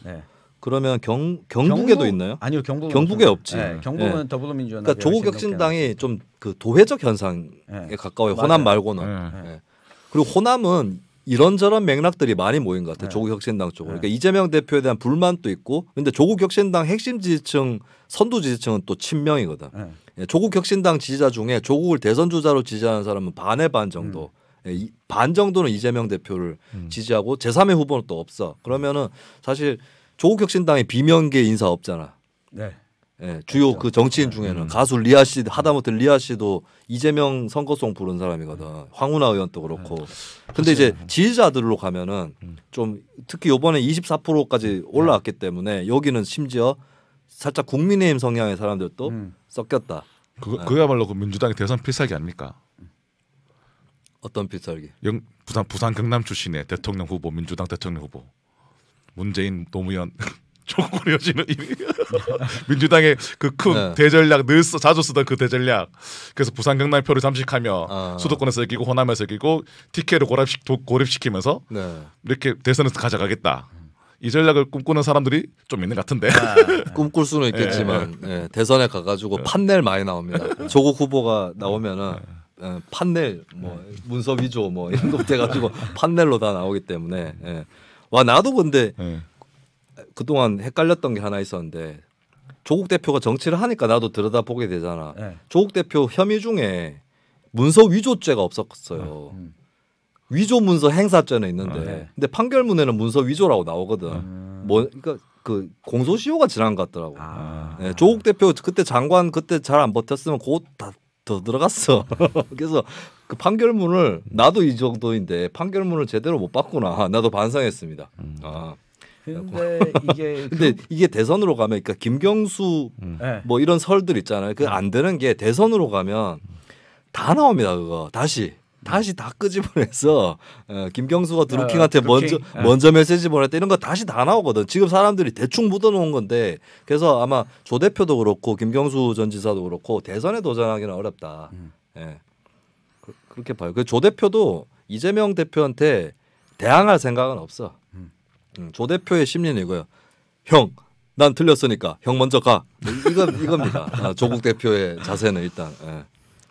조국 대표가 나이가 더 많지 않나요? 조국 대표 65, 이재명 64. 맞아.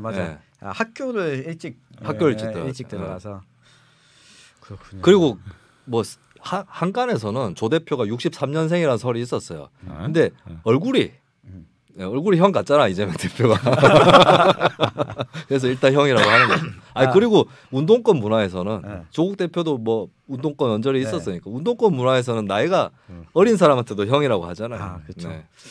어쨌든 이 설명이 길다. 이 결과들을 보면서 어느 누구는 제가 이 민주당 지층들에서 나오는 평가를 또 이렇게 깨부셔줬는데 일단 이 지역주의가 더 세졌다 이런 평가를 내리는 사람들이 있어서 아니다. 무슨 4년 전 데이터만 가지고 보시냐. 4년 전은 민주당이 집권 여당이었다. TK는 기본적으로 집권 여당 잘 되는 놈한테 좀 해가지고 뭐라도 하나 더 받으려고 하는 그런 특징이 있다. 8년 전과 비교해 보면 민주당의 기본 지지층이 8년 전보다 좀 올라갔다. 그러니까 평균 득표율이 25%를 넘어섰거든요. 이제 8년 전 또 대구 경북에서 민주당이 뭐 김부겸 당선자 내고 좀 선전했던 선거잖아요. 그러니까 그 사람들이 선거를 장기간 계속 안 봐서 그래. 옛날에 이해창 84% 지지율 이런 거 다 봤었어야 된다니까. 그러니까 그거 겪어봤어요. 2000년 뭐 이런 선거 겪어봤나? 2008년 이 선거 겪어봤나? 그러니까 그리고 2016년 선거에서는 경북에서는 국민의당한테 정당 득표율에서 민주당이 졌습니다. 국민의당이 후보 한 명 냈었거든요. 지역구 후보. 대구는 2명. 네, 대구 2명 내고. 그런데도 이번에 이 결과가 나온 거는 나름 민주당에 대해서 그 TK 지역 사람들이 마음의 문을 조금은 열었다라고 하는 평가를 하는 게 맞는 것 같고. 그리고 이번에 만약에 지난 대선 때 이재명 후보가 이겼다. 이번에 박살 났을 수도 있어. 맞아요. 민주당은. 오히려 야당이기 때문에. 그리고 재미난 포인트 저의 이 최고의 관심사였던 녹색정의당의 이 득표율이 어떻게 될 거냐 상관관계를 따져봤더니 혹시 대구 경북에서 녹색정의당이 우리 이제 중소정당 얘기로 좀 옮겨가 볼까요? 녹색정의당이 가장 높은 득표율을 올린 데가 어느 지역일 거라고 생각하세요? 대구 경북에서요? 안동. 맞습니다. 지역구 후보가 지역구 호승규 후보가 있어서 그런 거 아니야? 그러니까요. 근데 지역구 후보가 없었는데 지역구 후보가 나온 대구 수성구 그리고 경북 경산 도 3% 수성군 3%를 못 넘었고 경산도 3%를 못 넘었어요. 오히려 엄정혜 후보 득표율은 5%를 넘었는데 정당 득표율은 못 넘었는데 안동이 3.89%가 나왔거든요. 녹색정의당 후보가 아무도 없는데. 그건 간단하지. 왜냐하면 김성년 후보나 엄정혜 후보는 찍어도 그 사람이 그 국회의원이 되진 않잖아요. 근데 허순규는 비례 2번이었잖아. 그렇죠. 그것도 다르지. 그 사람 지역구 찍는 신동으로 찍었을 거란 말이야. 그러니까.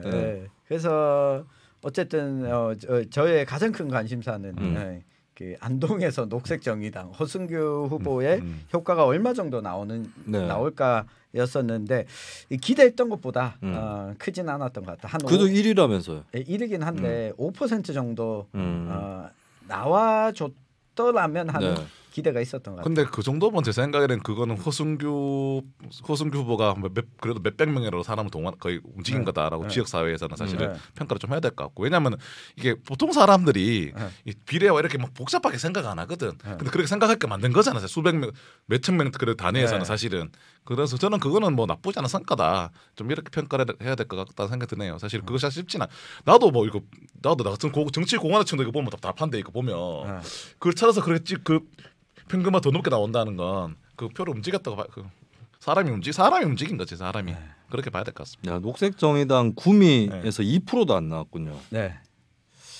나도 이제 녹색당 출신으로서 계속 좀 탐구 주제인데 그 제가 공직을 할 때도 보면 녹색당이 중간중간에 선거를 치르잖아요.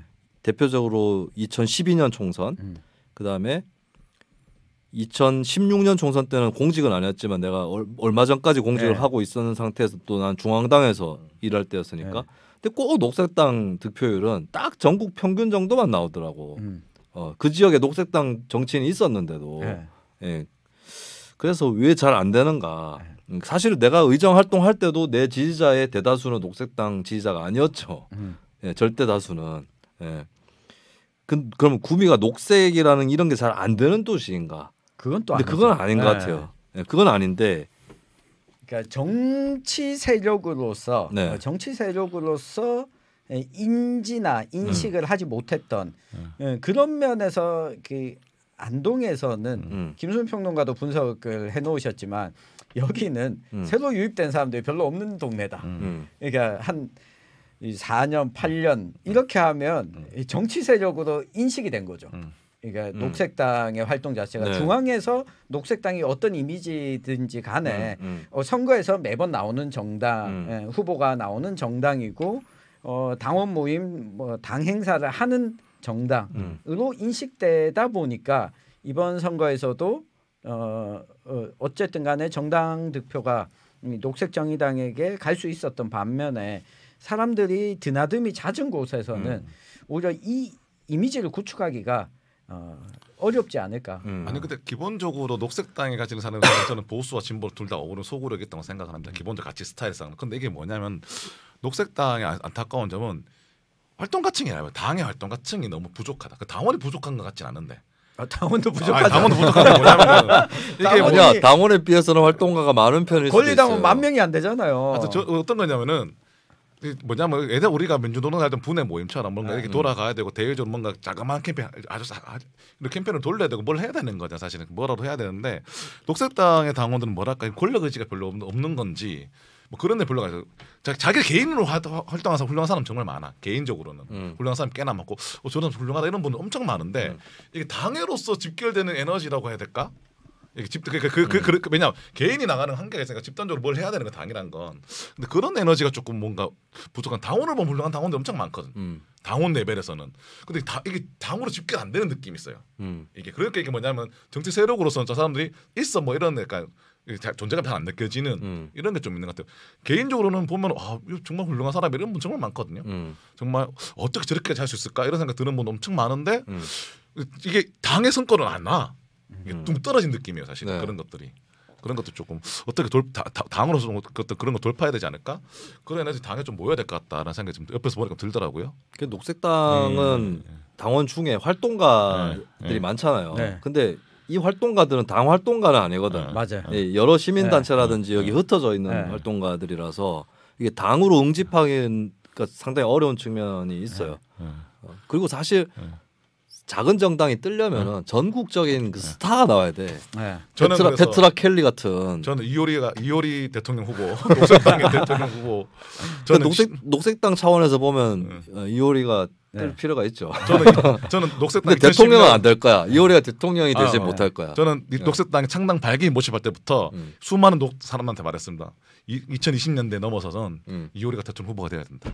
그때까지 대비하면서 당을 조직하고 만들어내고 그때 딱 터뜨리면서 그때는 녹색당이 최대 25%의 정당이 될 것이다. 이효리가 25%.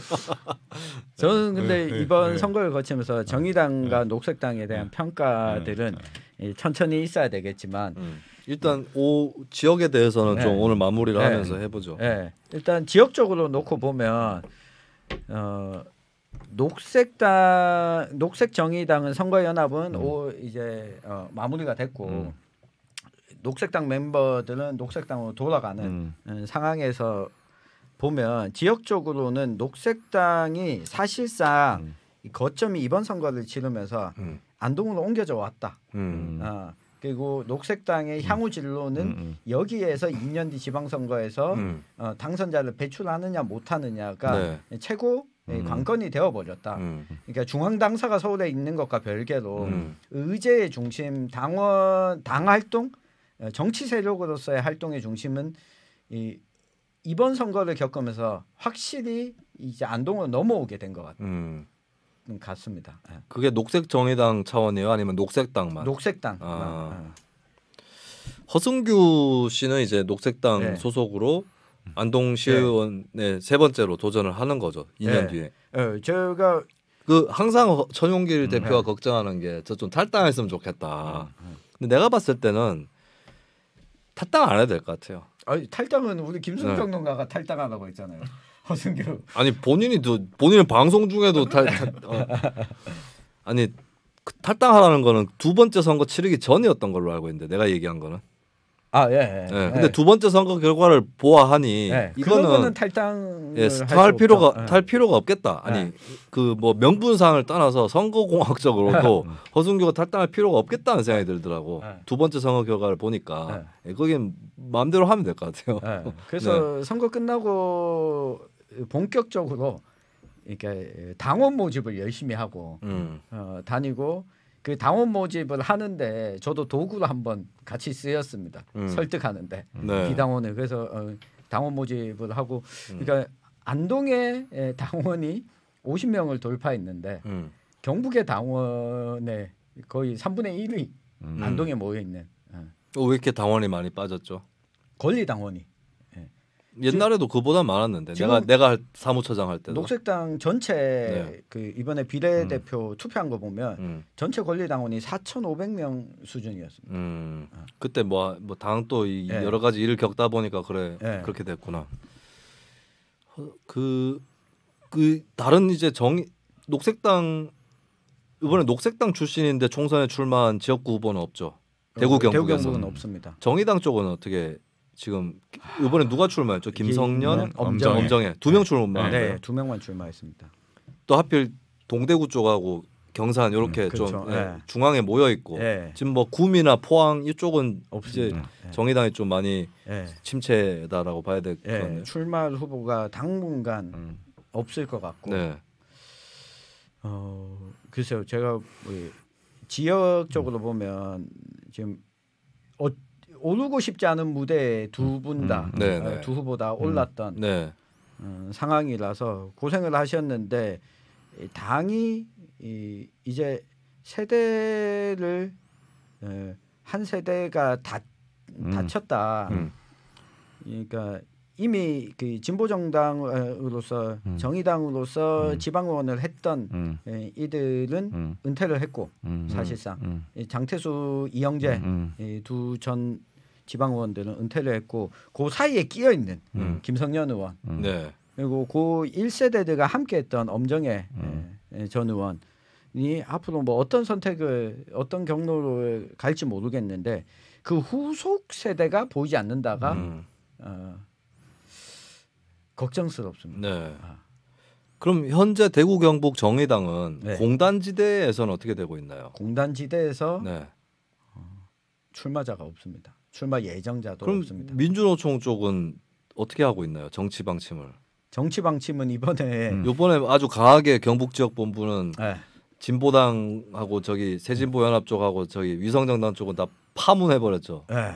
그러니까 근데 후보를 못 내고 있잖아. 네. 그러니까 이게 안타까운 게 노총하고 정의당이 뭐가 돼가지고 후보가 나오고 이게 원래 이제 사실 민노당 때 공식인 거죠. 맞아요. 그러니까 민주노총 경북본부장과 대구본부장이 다 정의당 당원이에요. 그리고 적극적으로 이번에 위성정당, 민주노총은 경본부 차원에서 성명 내고 입장문 내고, 근데 대구는 대구 본부장이 계속해서 입장문을 내고 입장을 발표하고 했었는데 문제는 방금 말씀하신 것처럼 과거처럼 그러니까 노동조합의 단위 노조의 출신 간부가 정의당과 결합돼 있어서 그래 이 지역은 이번에 민주노총에서 출마하고 선거운동 자금도 알아서 다 할게. 이게 지금 끊어진 상황이다 보니까 입장을 내는 거는 좋았으나 이건 한편으로는 민주노총 경북본부는 처음으로 경선을 했거든요. 진보당 계열과. 그리고 결선 투표까지 갔어요. 그 효과가 더 강하게 입장문 발표로 나타난 것이지 정의당과 녹색정의당과 견고하게 결합되어 있어서 나온 결과가 아니라서 앞으로도 더 쉽지 않을 것 같다. 저는 사실 고민이란 게 뭐냐면 사실은 민주노총 정치 방침이 핵심이 아니라 정치 방침 어떤 정치 방침을 정하더라도 이게 현장 단에서 집행이 안 되는 거잖아요. 사실 사실 뭐 민주노총이 특정 정당을 지지하겠다 하면 그게 표가 하면 진짜 한 50만 표에서씩 움직여야 되는 건데 그렇죠. 사실 그게 안 되는 게 더 큰 위기라고 생각을 하거든요. 어떤 사실은 그리고 시민사회 단체들 활동가들과 회원들과 개입이 커요. 활동가들은 사실은 거대 양당에 대한 이제 불만이 많지만 회원층은 또 안 그렇거든. 그렇죠. 회원층은 또 이게 개입이 또 큰 거고 사실 그래서 이제는 우리가 말하는 운동의 담론이란 게 우리 주변에 있는 대중들한테 잘 설득이 안 되고 영향력이 막 왜소해진 상황이라는 거죠. 사실 저는 그런 의미에서 저는 녹색정의당 66만 표가 나왔잖아요. 저는 생각이 더 많이 나왔다 생각했어. 사실은 그것도 그런 현실을 체감하고 있는데 저 정도면은 최대한 우리 주변에 있는 뭐 어떤 사람들이 다 몰아준 것이 아닐까? 66만 표 정도는 저는 그래서 녹색정의당 나는 어떤 사람은 뭐 이렇게 뭐 실패했다 뭐 잘했다 하지만 너는 이 정도면은 마지막 그 사람들이 마지막으로 이렇게 몰아준 것 같은데 여기서 뭔가 제로 베이스를 기반을 더 삼아야 되는 거 아닌가 이 생각을 했거든요. 오히려 저는 오히려 생각으로는 저는 2%밖에 못 넘을 줄 알았어요. 사실은 냉정하게 말해서 옆에 주변 분위기로상은 냉정하게는 2%가 못 넘을 줄 2% 넘었잖아요. 어쨌든 전 제가 생각했던 것보다 높게 나와서 저는 생각보다는 그렇게 뭐 엄청나게 뭐 사람들 어떤 사람 뭐 기분 나쁘다 이런 뭐 실망성 꽤나 많았는데 저는 뭐 그렇게까지는 뭐 저도 그 녹색 정의당에 대한 대중운동의 결과로 본다면 생각보다 많이 나온 거죠. 운동성이 좀 떨어진 거에 비해서는 많이 나왔다. 대중 조직에 대한 연결성과 이 지지가 없는데 어떻게 5% 6%가 나오지? 그건 불가능한데. 근데 2%를 넘어선 거는 생각보다 많이 나왔다. 왜냐하면 제가 개표 현장에 있었잖아요. 개표 현장 자유통일당이 지금 우리가 녹색정의당 좀 높게 나왔지만 자유통일당도 높게 나온 지역들이 뭐냐면 사실 자기들이 대중조직 큰 교회도 있는 조직이 주변에 많이 나오거든. 구미의 상모동. 근데 녹색정의 같은 조금 떨어지면 거의 비슷하게 따라가. 정의 녹색정의 그 놀라운 거지 오히려 그게. 저는 교회 조직이 다다닥 있는데도 저 정도가 나오는데 여기 우리 조직이 없는데도 이렇게 따라간단 말이야? 좀 생각으로 놀랬어. 생각으로 놀랬다 현장에서는 사실은 그래서 저는 그래서 2% 안 되면 어떡하지? 걱정 2% 넘더라고 그래서. 근데 저는 그 이유가 실제 막판에 이게 제가 뭐 이건 방송이니까 이 허순교의 당선이 저한테는 최대 과제였었는데 그러다 보니까 막 여러 사람들이랑 전화 통화도 하고 하면 이 녹색 정의당 그 정도로 망했었어. 그러니까 잘 모르고 있는 사람들 가운데 90년대 후반 학번과 2000년대 초반 학번들이 가지는 특별히 이 사람들은 DJ에게 뭐 민주당에게 큰 빛이 있다거나 민주당은 집권 여당으로서 민주당을 봤던 사람들한테는 그러면 야 진보정당 하나 정도는 살려야 안 되겠어? 이런 사람들의 표가 막판에 긁어 모여가지고 2%를 넘어선 게 아닌가? 그 생각을 접근해봤습니다. 근데 과거의 민주노동당과 크게 달라진 거는 뭉텅이 표가 별로 없다는 맞아요. 거죠. 그러니까 단일 노조에서 조직화된 이 농민들 노동자들의 표가 없어졌다는. 예를 들면 서울 같은 경우도 마포에 이제 장혜영 후보 같은 경우는 몇 프로 나왔대 좀 선전을 했단 말이죠. 근데 그게 이제 마포에 무슨 뭉텅이가 있는 게 아니고, 그렇죠. 그러니까 마포라는 밭 자체가 이제 시민사회가 좀 더 있긴 한데 그것도 이제 좀 흩어져 있지. 흩어져 있는 표들이 이제 들어가 있는 거라서 공교롭게 이게 약간 이름 자체가 녹색정의당이라고 했을 때는 이게 뭉텅이의 정당, 계급 정당의 이름이라기보다는 좀 약간 뭐라고 해야 될까, 녹색당하고 또 비슷한 그런 흐름을 타고 있는 거예요. 전 무협지로 착한 녹정기인가? 녹정당 그러니까 근데 녹정당? 참 이게 앞으로 좀 여러 진로가 참 복잡하겠어요. 이 당도. 그리고 나는 솔직히는 이제 안 될 줄 알았어요. 비례대표가 안 될 줄 알았는데, 왜냐하면 이번에 비례 명부가 좋았다는 말들이 있잖아요. 그 왜 좋은 줄 아십니까? 당이 잘 안 되려니까 비례 명부가 좋아지는 거예요. 잘 될 거였으면 이상한 애들이 다 꼬인다고. 명망가 꼬이고 정파끼리 정파 대장들 꼬이고. 근데 걔들 안 꼬이니까 그냥 이렇게 좋은 공천이 되는 게 그게 당이 잘 안 되니까 좋은 공천이 된 거예요. 신속하게 빨리빨리 결정할 수 있는 거고. 맞는 말인 것 같습니다. 그래서 사실은 독일식 비례대표제가 우리나라의 소수정당 진보정당한테도 안 좋아요. 독일식 비례대표제라는 게 그렇잖아요. 지역구에서는 의원 안 나오고 녹색당 같은 당이 비례로 다 몰리잖아요. 이런 게 안 좋은 거지 사실은. 근데 그게 민노당 때는 좀 파이도 있고, 또 초창기에는 특히 대중조직들 뿜빠이를 시켜줘야 되니까 수준을 떠나서 일단 뿜빠이를 시켰더니 뭐 그때도 말이 많긴 했지만 지금 보면은 다 양반이잖아. 관계가 무시하고 좀 아니다 싶었던 사람도 껴 있었지만 지금보다는 특히 뭐 저기 최근에 진보당이나 이쪽보다는. 근데 어쨌든 안 되려니까 이게 좀 씁쓸했어요. 난 비례 명부 보면서 안 되려니까 이런 사람들이 이제야 나왔다. 뒤늦게 철들어서. 그게 나는 허순규가 2번으로 올라간 것이 오히려 허순규가 바로 국회의원이 될 운명 아닌가 보다라는 생각을 했었어요. 그래도 뭐 이 다음번 지방선거를 도전하는 데 있어서는 허순규 후보에게는 플러스 요인이 확실히 홍보는 된 것 됐지. 같다. 홍보는 많이 됐고. 일단 진보정당의 미래는 또 다음에 시간을 내서 또 하도록 하겠습니다. 자, 그러면 제가 진짜로 대구에 내려온 목적을 빨리 소화를 하고 방송을 해야 될 것 같습니다. 3부로 넘어가겠습니다. 자, 이것 때문에 제가